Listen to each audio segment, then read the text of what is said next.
अगर आप भी एसएससी जीडी का तैयारी कर रहे हैं तो ये 5 कार्य जो है आपको करने ही चाहिए। देखिए सबसे पहला कार्य क्या है, तो सबसे पहला कार्य जो है जैसे ही आप एसएससी जीडी की तैयारी करने के लिए सोचें उसी समय आप सबसे पहले जो है पहला काम करेंगे वो सिलेबस बनाएंगे। सबसे पहला कार्य आपका यही होगा कि आपका सिलेबस तैयार होना चाहिए। जिस भी एग्जाम, एसएससी जीडी नहीं बल्कि किसी भी एग्जाम का तैयारी कर रहे हैं तो आप सबसे पहले सिलेबस बनाएंगे, और खास करके एसएससी जीडी में आप सिलेबस बना लीजिए सबसे पहले। उसके बाद जो है सिलेबस आप बना लिए तो आपको सिलेबस पे जो है काम भी तो करना होगा। तो इसके लिए एक अच्छे बुक का चयन कीजिए। जब बुक का चयन कीजिए और इसके साथ ही अगर आपको मान लीजिए कोई बुक अगर आप लिए और उसको पढ़ने के लिए बैठे, अगर कोई टॉपिक समझ नहीं आता तो आप साथ ही किसी यूट्यूब चैनल का सहायता लीजिए और अच्छे से चैनल का सहायता लीजिए। और तो ये हो गया दूसरा कार्य।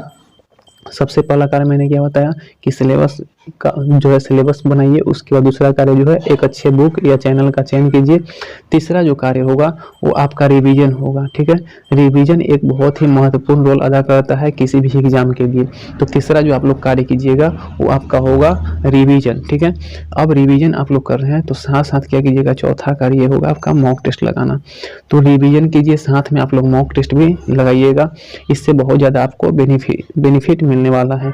बहुत से लोग क्या करते हैं कि सबसे पहले सिलेबस भी नहीं बनाएंगे और ना पूरा जो है वो टॉपिक को क्लियर करेंगे, सबसे पहले मॉक टेस्ट देने बैठ जाएंगे। ये सबसे घटिया तरीका है तैयारी करने का, तो इससे आप लोग बचिए। सबसे पहले आप लोग सिलेबस बनाइए। उसके बाद जो है सिलेबस बनाने के बाद दूसरा कार्य आप लोग को हम बताया कि अच्छे से अच्छे बुक का चयन कीजिए। इसके साथ यूट्यूब चैनल का भी आप सहायता ले सकते हैं। तीसरा कार्य रिवीजन और चौथा कार्य रिवीजन के साथ मॉक टेस्ट लगाइए। चौथा कार्य जो बहुत से लोग निगलेक्ट करते हैं, वो चौथा कार्य जो है आपका वो है फिजिकल पे ध्यान देना। ठीक है, बहुत से लोग जैसे देखिए एसएससी जीडी जो है वो आपका बहुत हार्ड कोई चीज़ है नहीं, लेकिन एक तरह से देखिए तो बहुत सारा कुछ हार्ड ही है। जैसे कि आपका एग्जाम भी हो गया तो बहुत अच्छा स्कोर करना होगा।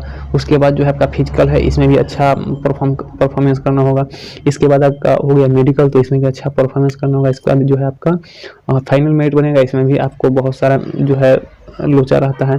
तो इसीलिए आप साथ में फिजिकल जैसे पढ़ रहे हैं तो उस फिजिकल का भी तैयारी करते चलिए। और जैसे ही एग्जाम निकल जाता है, फिजिकल देने के लिए तैयार होते हैं आप लोग, तो फिजिकल के साथ फिर मेडिकल का तैयारी कीजिए कि मेडिकल हमारा कैसा है सब चेक करके क्लियर करके रखिए, ताकि आगे आपको किसी भी तरीका के दिक्कत ना हो। ठीक है, इसके अलावा जो है आप लोग और क्या कर सकते हैं, तो अच्छे से पढ़ाई कीजिए। जो हमने 5 तरीका बताया, ये अगर 5 तरीका आप लोग अच्छे तरीका से ढंग से इस पर अमल करेंगे तो निश्चित रूप से आप सफलता पाएंगे ही पाएंगे।